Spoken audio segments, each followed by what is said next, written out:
오늘 은혜 받으실 하나님의 말씀을 함께 같이 보도록 하겠습니다.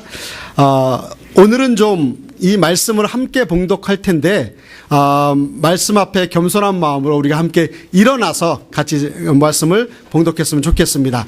느헤미야 8장 1절에서 6절 말씀, 제가 한 절, 여러분들이 한 절에서 6절까지 교독하도록 하겠습니다. 제가 먼저 한 절 봉독합니다. 이스라엘 자손이 자기들의 성읍에 거주하였더니 일곱째 달에 이르러 모든 백성이 일제히 수문 앞 광장에 모여 학사 에스라에게 여호와께서 이스라엘에게 명하신 모세의 율법책을 가져오기를 청하매 일곱째 달 여호와의 제사장 에스라가 율법책을 가지고 회중아 곧 남자나 여자나 알아볼 만한 모든 사람 앞에 이르러 수문 앞 광장에서 새벽부터 정오까지 남자나 여자나 알아들을 만한 모든 사람 앞에서 읽음에 뭇 백성이 그 율법책의 귀를 기울였는데 그때 학사 에스라가 특별히 준 나무 단단에 서고 그의 곁 오른쪽에 선 자는 마틸다와 스마와 아나냐와 우리야와 힐기야와 마아세하여 그의 왼쪽에 선 자는 브다야와 미사엘과 말기야와 하숨과 하스바따나와 스가랴와 무술람이라. 에스라가 모든 백성 위에 서서 그들 목전에 책을 펴니 책을 펼 때에 모든 백성이 일어서니라. 에스라가 위대하신 하나님 여호와를 송축하며 모든 백성이 손을 들고 아멘 아멘 하고 응답하고 몸을 굽혀 얼굴을 땅에 대고 여호와께 경배하니라. 아멘. 앉으시겠습니다.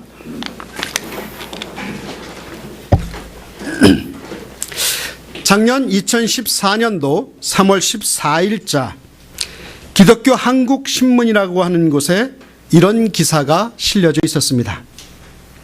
제목은 100여 년 만에 끝나버린 한국교회의 위기라고 하는 제목이었습니다. 이 기사에서는요, 우리가 전 세계적으로 존경받고 또 기독교의 귀한 우리 지도자인 존 맥아더 목사님이 세계에서 가장 큰 교회의 설립자이며 담임 목사였던 그 목사님의 배임 및 탈세 혐의와 또한 한국 강남에 3천억 원의 규모의 그 교회당을 지은 그 목사님의 그 박사학위 논문 표절과 그 불법적인 교회 헌금, 교회 자금의 유용에 대한 그 날선 비판의 인터뷰를 가졌습니다. 그는 인터뷰에서 존 맥아더 목사님은 이렇게 이야기합니다. 미국 교회가 200년 만에 위기를 맞았다면 한국 교회는 고작 100여 년이라는 짧은 역사로 위기를 맞은 셈이다. 한때는 세계 교회의 모델이자 희망이었던 한국 교회가 이제 끝난 것처럼 보인다. 이렇게 된 이유는 외형적 성장 위주의 사역과 재물과 권력에만 혈안이 됐었기 때문이다. 사실 한국 교회는 짧은 기독교 역사임에도 불구하고 놀라운 부흥과 성장을 이뤘다. 레일을 달리는 폭주 기관차처럼 거침없이 내달려왔다. 하지만 이내 멈추고 말았다. 한국교회는 생각보다 빨리 정체기를 맞이했고 급기야 마이너스 성장이라고 하는 불명예를 안게 됐다. 기독교적 가치가 제대로 자리 잡지 않은 상태에서 외형적 힘과 권위에만 함몰됐기 때문이다. 교회를 넓히는 데에만 치중한 나머지 교회의 건강한 모습은 완성되지 못했다. 이후에 그 장문에 그 인터뷰를 실었던 그 기사를 제가 보았습니다. 저는 이 기사를 보면서 사실 이런 류의 이야기는 한국 교회가 한두 번 들어온 것도 아닌데 어떻게 보면 어차피 바뀔 것 같지도 않은데 하는 그런 생각으로 제가 그냥 흘려 보내려다가 이런 생각을 좀 해보았습니다. 겉으로 보기에는 성공한 것 같은 한국교회, 교회 역사적으로 보았을 때 그 어디에서도 찾아볼 수 없는 부흥의 경험을 했던, 부흥의 역사를 갖고 있는 한국교회. 세계에서 미국 다음으로 선교사를 많이 파송했다라고 자랑하는 한국교회. 세계의 크기 10대 교회의 순위 안에 5개나 들어가 있는 한국교회. 그러한 교회의 모습을 보면서 그러한 성공적인 이면에 감추어져 있고 무너져 내려 있는 것이 있다면 그것은 바로 우리 성도들의, 우리 믿는 사람들의, 우리 교회 안에 심령의 부흥이 무너져 내려 있지 않나 하는 생각을 갖습니다.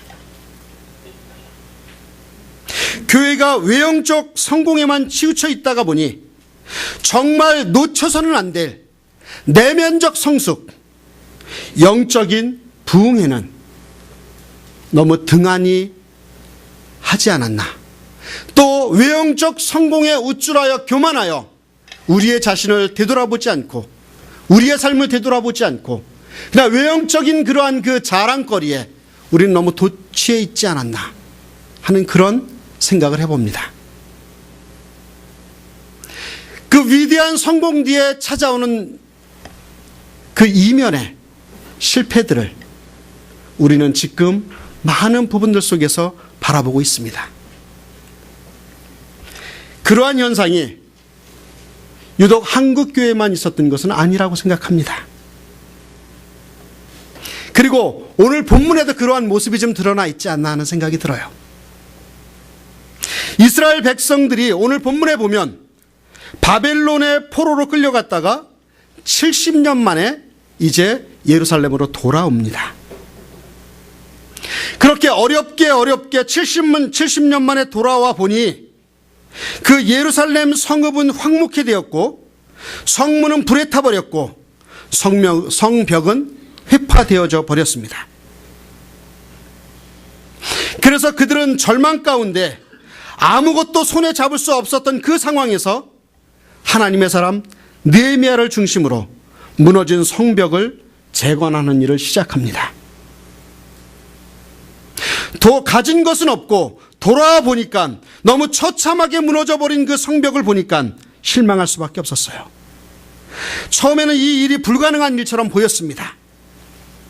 또 그것뿐만이 아니라 그 성벽을 재건하려고 하다 보니까 회방하는 세력도 생깁니다. 그러나 하나님의 기적 같은 은혜로 52일 만에 그 어려웠던 처참했던 예루살렘 성벽을 이제 다시 재건을 합니다. 그렇게 예루살렘 성이 다 재건되는 것을 보니까 모든 것을 다 이룬 것 같아요. 이제 못할 것이 없는 것 같아요.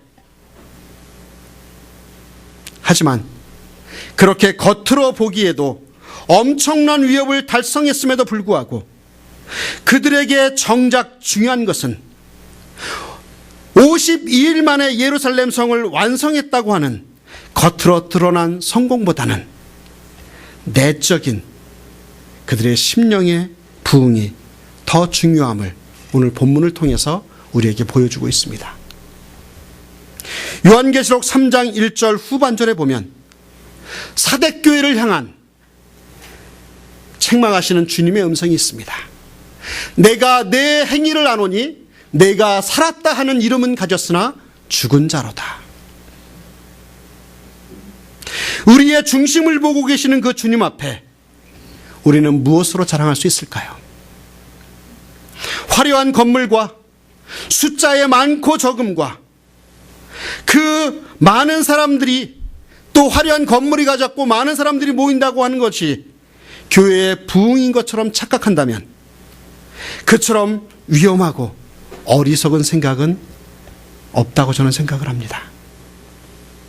어떤 사람들은 교회는 다니고 있지만 마치 자신의 신앙이 대단한 것처럼 착각하고 신앙과는 전혀 상관없이 자기 자신의 이름을 드러내기 위해 마치 자기가 대단한 사람인 것 마냥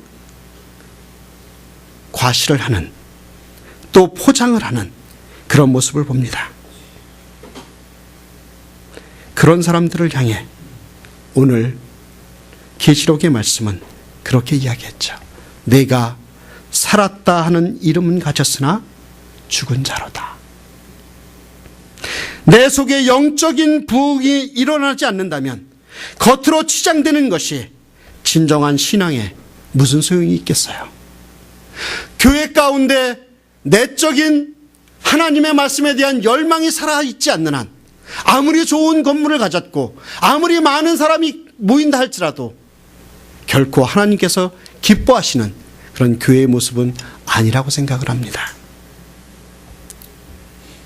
오늘 본문은 이제 이스라엘 백성들의 그 내면에 일어난 영적 부흥에 대해서 이것이 진정한 영적 부흥이구나, 이것이 우리가 현대교회를 살아가는 우리 교회가 추구해야 될 그런 모습이구나라고 하는 부분들을 하나님께서 감동을 주셨습니다. 오늘 그 부분들을 함께 나누어 보고 싶어요. 특별히 오늘 본문들을 살펴보면서 이제 다음 주 돌아오는 주 금토주일 말씀 사경회를 앞두고 우리가 이 말씀 사경회를 어떤 마음의 자세를 가지고 또 어떻게 우리가 이것을 통해서 함께 하나님의 일을 이루어 갈 것인가 라고 하는 부분들을 저와 여러분들이 다짐하며 하나님 앞에 은혜를 받는 이 시간 되기를 주의 이름으로 축원합니다.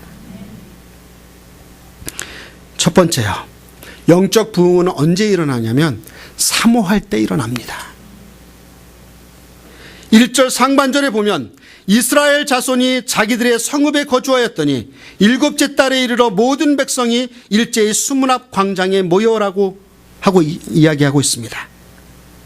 가만히 말씀을 보면은요, 누군가 그들을 선동해서 그렇게 모이게 한 것이 아니에요. 그들이 스스로 모인 것입니다. 그렇게 스스로 모이기 시작해서 어떻게 다 모였어요? 이스라엘 모든 백성이 일제히 한 자리에 모였습니다. 수무랏 광장에 모였습니다. 시편 137편 1절에 이런 말씀이 있습니다. 우리가 바벨론의 여러 강변 거기에 앉아서 시온을 기억하며 울었도다. 이스라엘 백성들이 이제 바벨론 포로 생활을 하며 탄식하며 울고 있다고 이야기하고 있습니다. 특별히 그렇게 울면서 시온을 기억하며 울었다고 했는데 시온은 어디를 이야기해요? 예루살렘을 이야기합니다. 예루살렘의 다른 이름이기도 합니다. 70년간의 바벨론 포로 기간 동안에 이스라엘 백성들에게 유일한 낙은 무엇이었냐면 바벨론 강변에 서로 모여 앉아 시온을, 예루살렘을 기억하며 우는 것이었어요. 그러다가 그들이 예루살렘으로 돌아왔습니다. 그런데 돌아와 보니까 예전에 화려했던 그 예루살렘 성이 아니잖아요. 다 회파되어졌잖아요. 무너져 내렸잖아요. 그래서 예루살렘 성을 재건하는 일에 하나가 되어 그들은 52일 만에 예루살렘 성을 재건하게 됩니다. 그러나 그렇게 예루살렘 성이 재건이 되었는데도 불구하고 그들에게 아직도 채워지지 않은 마음의 공허함이 남아있는 거예요. 그 모든 걸 다 이루고 났는데도 여전히 마음의 공허함이 남아있는 거예요. 왜 그럴까요? 그것은 여전히 하나님과의 관계 속에서 멀리 떨어져 있는 내 모습을 보는 겁니다. 하나님과의 관계 회복의 문제, 즉 예배를 통한 하나님과의 관계 회복에 대한 갈증이 있었던 거예요. 그래서 그들은 일제히 수문 앞 광장으로 모입니다.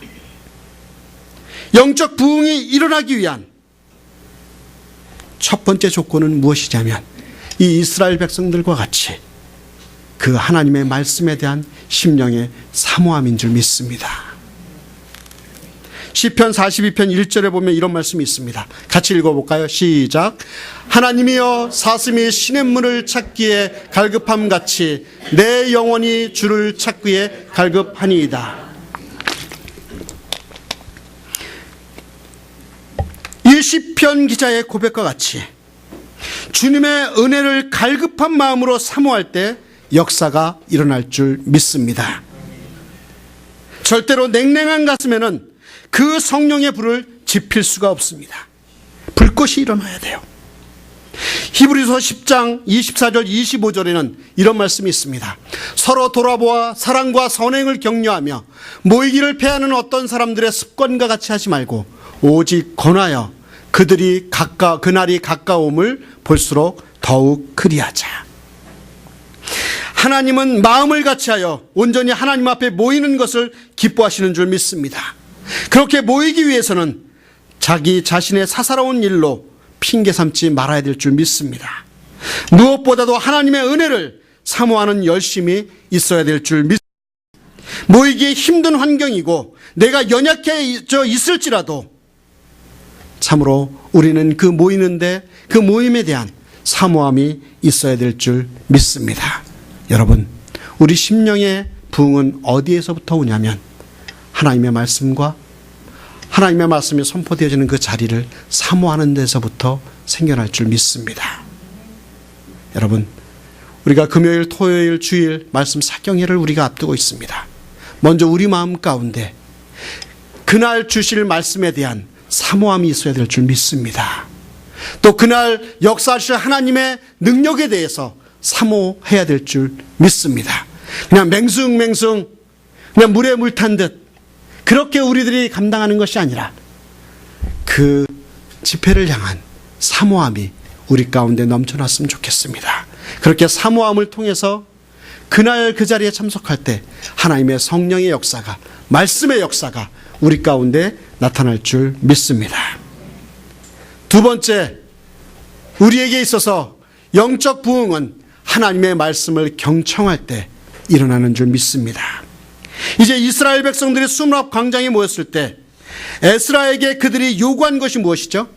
1절 후반절에 보면 이런 말씀으로 있습니다. 학사 에스라에게 여호와께서 이스라엘에게 명령하신 모세의 율법책을 가져오기를 청하매라고 이야기하고 있습니다. 이제 이스라엘 백성들이 남녀노소할 것 없이 이제 한 자리에 모여 하나님의 말씀에 대한 갈급한 요청을 하고 있는 거예요. 하나님의 말씀에 대한 갈급한 요청을 할 때 영적 부흥의 역사가 일어날 줄 믿습니다. 심령의 부흥은요, 다른 어떤 것으로도 일으켜 세울 수가 없습니다. 오직 하나, 하나님의 말씀으로만 세울 수 있음을 믿으시기를 주의 이름으로 축원합니다. 눈에 보이는 예루살렘 성은요, 눈에 보이는, 손에 만져지는 벽돌로 쌓아서 세울 수 있지만 살아있는 성전, 즉 우리의 심령은요, 생명이 없는 벽돌로 세울 수 없어요. 무엇으로 세울 수 있습니까? 오직 살아있는 하나님의 말씀의 벽돌로만 세울 수 있을 줄 믿습니다. 그래서 이스라엘 백성들은 이제 학사 에스라에게 와서 그렇게 이야기합니다. 우리에게 하나님의 말씀을 들려주십시오. 우리에게 하나님의 말씀을 들려주십시오. 읽어주십시오. 여러분, 우리가 은혜 받기 위한 첫 번째 조건은 하나님의 말씀을 듣는 것입니다. 로마서 10장 17절에 이렇게 이야기하고 있습니다. 믿음은 들음에서 나며 들음은 그리스도의 말씀으로 말미암았느니라. 하나님의 말씀을 듣는 일을 최우선순위에 둘 때 은혜가 임하시는 줄 믿습니다. 하나님의 말씀을 듣기 위해 장애가 되는 것들을 우리는 과감하게 포기하고 버릴 수 있는 결단이 있어야 될 줄 믿습니다. 하나님의 말씀을 듣는 일에 시간과 열정을 투자하는 저와 여러분들이 되었으면 좋겠습니다. 잔소리 같지만 제가 한 말씀 드리겠습니다. 바라기는요, 여러분들의 일주일 동안의 여러 가지 삶의 계획들이 있을 줄 믿습니다. 그러나 여러분들이 이번 금요일, 토요일, 주일에 시간에 포커스를 맞춰서 말씀을 듣는 데 초점을 맞춰 보십시오. 여러분들의 삶의 그 상황들을, 약속들을, 스케줄을 한번 금요일, 토요일, 주일에 맞춰 보십시오. 여러분들 심령 가운데 부흥이 있을 줄 믿습니다. 신앙생활이라고 하는 것은요, 자기 자신의 생각대로, 자신이 원하는 대로 하는 것이 아닙니다. 신앙생활은, 믿음 생활은 하나님의 말씀에 대해 제대로 알지도 못하면서 자신은 신앙이 있다고 말하는 그러한 사람들이 아니라, 또한 하나님이 원하신 대로 살지 않으면서 자신은 바르게 살고 있다고 생각하는 그러한 삶을 살아가는 것이 신앙생활이 아닌 줄 믿습니다. 하나님의 말씀이 어떻습니까? 그것이 어떤 것이죠? 그 하나님의 말씀의 맛은 먹어본 사람만이 압니다. 경험해 본 사람만이 알아요. 우리가 기도의 능력도 기도해 본 사람만이 알고 있듯이 하나님의 말씀이라고 하는 것은요, 내가 먹어본 사람만이 그 능력을 압니다. 이번에 그 능력을 좀 경험해 봤으면 좋겠습니다. 여러분, 하나님의 말씀을 풍성하게 먹는 이번 사경회가 되었으면 좋겠습니다. 이스라엘 백성들이 그 하나님의 말씀을 대하는 자세를 보십시오. 5절 말씀을 함께 읽겠습니다. 시작. 에스라가 모든 백성 위에 서서 그들 목전에 책을 펴니 책을 펼 때에 모든 백성이 일어서니라. 아멘. 오늘 제가 하나님의 말씀을 같이 봉독하자고 일어서자고 이야기했잖아요. 이 말씀 때문에 그렇습니다. 이스라엘 백성들은 하나님의 말씀이 선포될 때에 그대로 앉아있지 않고 그 책을 펼 때에 모든 백성이 일어나서 그 말씀 앞에 겸손하게 경외하는 마음으로 함께 봉독했던 모습을 볼 수가 있습니다. 또한 3절에 보니까 그들은 새벽부터 오전까지 읽었다, 하나님의 말씀을 읽었다라고 이야기하고 있습니다. 새벽을 어림잡아서 한 새벽 6시라고 잡아도 장장 6시간 동안 그들은 말씀을 읽은 것입니다. 또한 그것도 백성들은 하나님의 말씀을 어떻게 들었어요? 서서 들었다고 이야기하잖아요. 한번 여러분 같으면은요, 서서 6시간 이상을 말씀을 들으라고 하면 들을 수 있겠어요? 다른 시간에는 참 6시간 동안 잘 뛰어다니다가 움직이다가 기도 시간만 되면 하품하는 사람이 있습니다. 내내 정신이 또렷하다가도 설교만 시작되면 조는 사람도 있습니다. 그것뿐입니까? 설교가 제가 보통 한 30분 정도 하는데 한 25분 30분 지나서 한 35분쯤 가면 꿈틀꿈틀거립니다. 자, 이렇게 보여요. 속으로 그럴 거예요. 아, 목사님 오늘 설교 이렇게 길게 하지? 은혜에는 관심 없고 설교 길어진 것 때문에 은혜를 놓쳐버리는 그런 분들 많이 봅니다. 근데 이 이스라엘 백성들은 어땠어요? 6시간 동안. 그렇다고 제가 다음 주부터 6시간 설교하겠다는 얘기는 아닙니다. 여러분, 말씀을 대하는 자세를 제가 이야기하는 거예요. 이스라엘 백성들이 하나님의 말씀에 대한 그 자세에 대해서 우리는 이걸 배워야 될 줄 믿습니다. 사모하며 열정적으로 하나님의 말씀을 듣는 이러한 자세가 필요하다고 하는 것이죠. 그뿐이 아닙니다. 6절에 보면 이렇게 이야기합니다. 에스라가 위대하신 하나님 여호와를 송축하며 모든 백성이 손을 들고 아멘 아멘 하고 응답하고 몸을 굽혀 얼굴을 땅에 대고 여호와께 경배하니라. 이 말씀을 보면서 저는 저 자신을 되돌아봅니다. 과연 나는 하나님의 말씀을 어떻게 받고 있는가? 어떻게 받고 있는가? 6시간은 그만두고라도 30분 증거되어지는 하나님의 말씀만이라도 집중하며 아멘으로 화답하며 말씀으로 내 영을 살찌워 가실 수 있는 저와 여러분들이 되었으면 좋겠습니다. 하나님의 말씀은요, 우리를 부흥케 함을 믿습니다. 그 하나님의 말씀은 내 안에 말씀의 불꽃을 피워서 내 삶을 주관하시는 줄 믿습니다. 저는 개인적으로 지난 수요일 예배 가운데 참 은혜를 많이 받았습니다. 우리가 고린도전서를 우리 사역자들과 돌아가면서 8월 말까지 계속 나눌 텐데 기대가 큽니다. 왜요?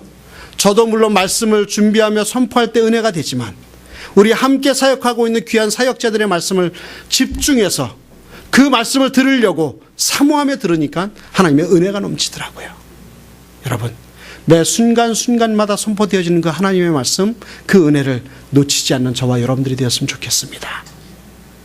우리가 그냥 건성으로 듣는 예배의 그 말씀이 아니라 그 말씀 가운데 생명력을 우리가 경험하는 저와 여러분들이 되었으면 좋겠습니다. 그래서 하나님의 말씀이 우리 자신을 부흥케 함을 믿고 따라가는, 순종하는 저와 여러분들이 되었으면 좋겠습니다. 하나님의 말씀을 받기를 사모하며 그 말씀을 받는 자세도 이스라엘 백성들과 같이 이렇게 구별되어질 때 우리의 심령과 가정과 교회에 하나님의 큰 부흥이 임하게 될 줄 믿습니다. 마지막으로 세 번째 영적 부흥은요, 회개할 때 일어납니다. 오늘 본문 7절 이후에 보면 에스라가 율법책을 낭독했을 때 모든 사람들이 다 깨달았던 것은 아닙니다. 왜 그런가 하면 율법책은 히브리어로 되어 있는데 이스라엘 백성들이 70년 동안 포로로 바벨론에 잡혀 있다 보니까 그 당시에 바벨론에서 사용했던 아람어를 그들은 배웠습니다. 그래서 그렇게 아람어에 익숙해 있던 이스라엘 백성들이 히브리어로 성경을 읽어줄 때 이해하지 못하는 부분이 많이 있었고, 그래서 레위인들이 아람어로 통역을 해주는 그러한 그 상황이 벌어졌습니다. 그래서 그들이 알아들을 수 있는 말인 아람어로 그 뜻을 설명하니까 백성들이 그 말씀을 듣고 곳곳에서 어떤 현상이 벌어져요? 울기 시작하는 거예요. 말씀을 통해서 하나님의 뜻을 깨닫게 되니까 하나님의 말씀대로 살지 못한 자기 자신을 되돌아보게 되었고, 그래서 그들이 할 수 있는 일은 하나님 앞에 통곡하는 일이었습니다.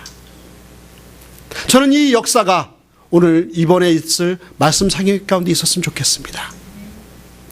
그 거룩하신 하나님의 말씀이 선포되어질 때 우리가 그 말씀을 통해서 우리의 자신을 되돌아보며 우리가 그 자리에 앉아서 눈물을 흘리며 주 앞에 영광 돌려드리는 그 역사적인 현장이 있었으면 좋겠습니다. 여러분, 그렇게 이스라엘 백성들이 통곡하며 흘린 눈물이 무엇이겠어요? 회개의 눈물입니다. 그렇게 주의 말씀대로 살지 못했음을 회개하는 것입니다. 하나님의 말씀 앞에 자신들의 죄성과 자신들의 연약함과 하나님의 거룩하심을 발견하고 거기에 모여있는 모든 이스라엘 백성들이 한꺼번에 회개의 눈물바다를 이룬 것입니다. 사랑하는 여러분, 영적 부흥은요, 하나님의 말씀이 우리 심령 속에 파고들어 우리의 영혼을 수술할 때 영적 부흥이 이루어짐을 믿으시는 저와 여러분들이 되었으면 좋겠습니다. 우리가 잘 아는 말씀, 히브리서 4장 12절에 이런 말씀이 있습니다.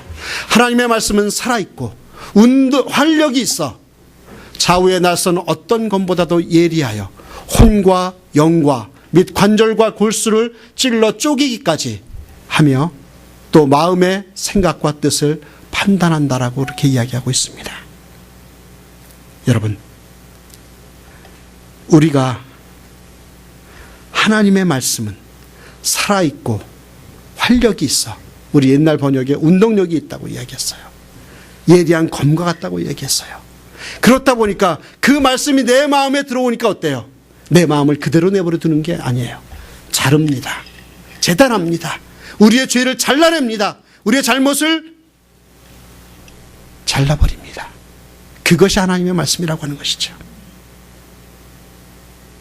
하나님의 말씀에 그렇게 대하는 순간에 우리 자신이 얼마나 더러운 죄인인지 알게 되고 하나님의 그 말씀 앞에 섰다는 것이 너무나 두려운 것입니다. 사랑하는 여러분, 반드시 기억하십시오. 우리의 영적 부흥은 회개에서 시작합니다. 회개를 통반하는 것입니다. 회개치 않으면 우리는 하나님의 그 긍휼을 받아 누릴 수가 없게 되는 것입니다. 느헤미야 8장 9절 상반절에 보면 이렇게 이야기합니다. 백성이 율법의 말씀을 듣고 다 우는지라. 한 가지 질문을 하죠. 여러분들은 최근에 그 하나님의 말씀 앞에 눈물을 흘려본 경험이 있으십니까? 드라마나 영화를 보고 흘리는 그런 싸구려 눈물이 아니라 하나님의 말씀을 듣고 은혜의 눈물을 흘려본 경험이 언제 있으셨습니까? 이제 하나님께서 주시는 그 심령의 부흥을 맛보기 위해서 우리에게 반드시 필요한 것은 회개의 눈물인 줄 믿습니다. 그 회개의 눈물이 우리의 강을 이루고 바다를 이루어서 우리의 심령 가운데, 우리의 가정 가운데, 또 우리 교회 가운데 부흥의 역사가 일어나기를 주의 이름으로 축원합니다. 그럴 때 그렇게 눈물을 흘리는 이스라엘 백성들을 향해 9절 후반절에는 이렇게 이야기합니다. 오늘은 너희 하나님 여호와의 성일이니 슬퍼하지 말며 울지 말라. 그리고 또한 10절에 보면 이렇게 이야기합니다. 너희는 가서 살찐 것을 먹고 단 것을 마시되 준비하지 못한 자에게는 나누어 주라. 이날은 우리 주의 성일이니 근심하지 말라. 여호와로 인하여 기뻐하는 것이 너희의 힘이니라. 따라해 봅시다. 여호와로 인하여 기뻐하는 것이 우리의 힘이니라. 아멘. 이 12절의 말씀을 들은 모든 백성들이 곧 가서 먹고 마시며 나누어 주며 크게 즐거워하였다라고 이야기합니다. 사랑하는 여러분, 우리 교회 가운데 이런 역사가 일어났으면 좋겠습니다. 우리가 이제 17일, 18일, 19일 이 말씀 사경회를 통해서 우리가 우리의 자신을 되돌아보며 울며 주 앞에 회개하며 나아간 우리들에게 하나님의 성령이 임하여져서, 하나님의 그 은혜가 임하여져서 이 이스라엘 백성들과 같이 가서 먹고 마시며 나누어 주고 크게 즐거워하는 역사가 우리 가운데 있기를 주의 이름으로 축원합니다. 그래서 이번 말씀 사경회를 통해서 우리의 심령에는 말씀을 사모하는 그 심령이 차고 넘치고 적극적으로 하나님의 말씀을 경청하며 우리의 회개를 통해서 우리의 교회가 또 우리의 가정이, 나 자신이 이 이스라엘 백성들이 이 워러게이트 앞에서, 성문 앞에서 누렸던 말씀 사경회의 기쁨을 누리는 저와 여러분들 되시기를 주의 이름으로 축원합니다.